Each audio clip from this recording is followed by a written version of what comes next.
Hello friends, இந்த வீடியோவில் நம்ம இந்த கோதுமை தறி மாதிரி கோதுமையை ரெண்டாக உடைச்சா எப்படி இருக்கும், அதை வச்சு நம்ம எப்படி உப்புமா பண்ணுறது, ஒரு ஹெல்த்தியான ஃபுட்டை எப்படி பண்ணுறதுன்னு தான் பார்க்க போகிறோம்.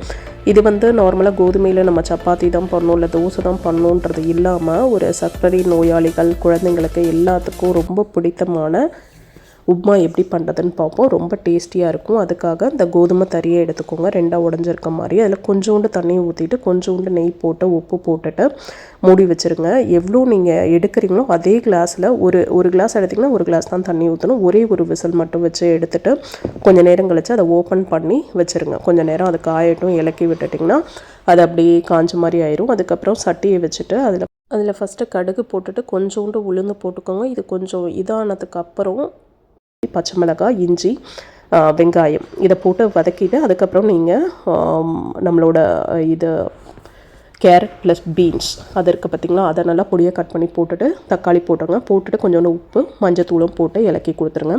கொஞ்சம் நேரம் மூடி வச்சிட்டிங்கன்னா அது வெந்துடும். அதுக்கப்புறம் நம்ம இந்த ஒரு விசில் வச்சுருந்தோம் பார்த்திங்களா, அந்த கோதுமை தறியை எடுத்து இதில் கொட்டிட்டிங்க அப்படின்னு சொன்னால் மெதுவாக வச்சு இலக்கி கொடுக்கணும். இதில் கொத்தமல்லி தழை நல்லா பொடியாக கட் பண்ணி போட்டுட்டு நம்மளோட தேங்காய் துருவல் போட்டிங்கன்னா சுவையான டேஸ்ட்டான அருமையான உப்புமா ரெடி ஆயிடுச்சு. குழந்தைங்களுக்கு இது ரொம்ப பிடிக்கும், நல்ல டேஸ்டியாக இருக்கும். நீங்கள் இதை வீட்டில் செஞ்சு பார்த்துட்டு எனக்கு கமெண்ட் லீவ் பண்ணுங்கள். பிடிச்சிருந்தால் லைக் பண்ணி ஷேர் பண்ணுங்கள். Bye friends.